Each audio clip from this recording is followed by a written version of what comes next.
Police in Australia have charged the only surviving alleged gunman in Sunday's mass shooting with 59 offences, including 15 counts of murder, as well as committing a terrorist act. 24-year-old Naveed Akram came out of a coma in hospital and faced court in a bedside hearing. His father, who was the other gunman, was shot dead by police during the attack on a Jewish Hanukkah festival. 15 people were killed in the attack. Well, this is the scene live at Bondi Beach. 5 people were injured in Sunday's attack and they have been discharged from the hospital today, but there are still 17 patients being treated in 7 hospitals across Sydney. Of these, 1 is now in a critical condition, 4 others described as critical but stable, according to a New South Wales health spokesperson. Today, hundreds of people gathered in a synagogue for the first funeral, honouring the life of Rabbi Eli Schlanger.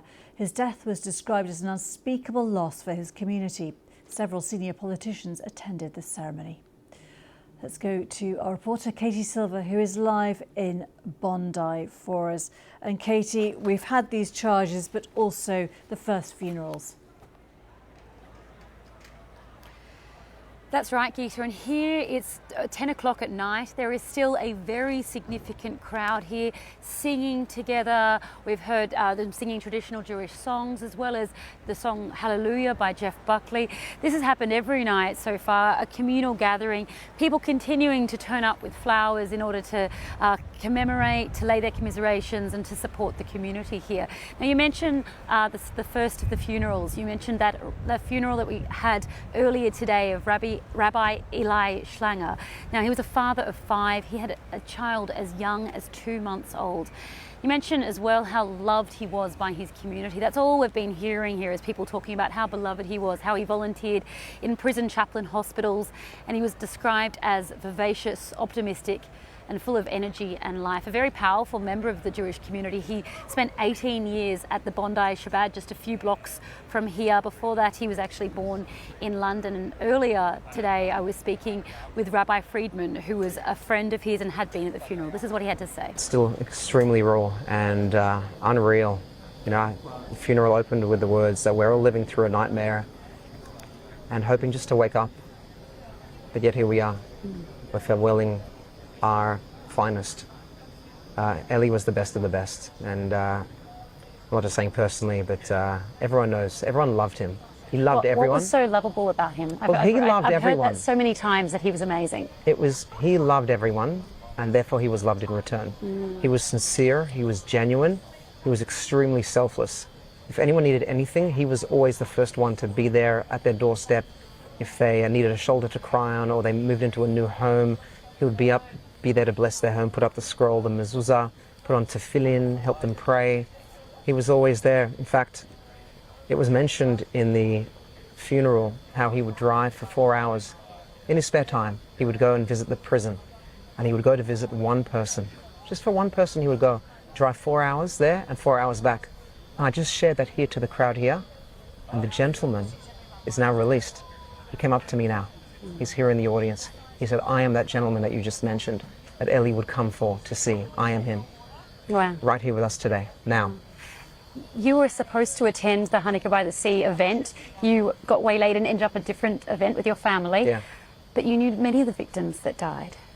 I did. I mean, I'm going in another hour and a half to another funeral of another friend, Rabbi Yaakov Leviton, also a wonderful communal engine.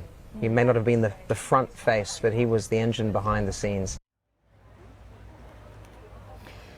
Now, in the morning, we are also going to see the funeral occurring for Matilda, the youngest victim, a 10-year-old girl that died in the tragedy. And I can show you this sticker that so many people here have been wearing. It's of a bumblebee. It says the word Matilda. There's a lot of grief around her death. The family migrated just over 10 years ago from Ukraine, and the mother has said that she felt so safe here because her son wasn't having to serve in the army there, and they loved Australia so much that they called their daughter Matilda, the most Australian name they could think of. Felt so safe, and then this occurred, and how devastating that is. So there's a lot of grief ahead of that funeral tomorrow, and there's certainly a lot of anger here as well about people saying that the government was warned about the level of anti-Semitism and the anti-Semitic threats in the country. We heard earlier Susan Ley, the opposition leader, addressing the crowds, talking about how the government should have acted on this 2 years ago. And this is something I spoke about with Jennifer Westacott. She is a chancellor of a university, and she was the first chancellor in the country to act on anti-Semitic threats.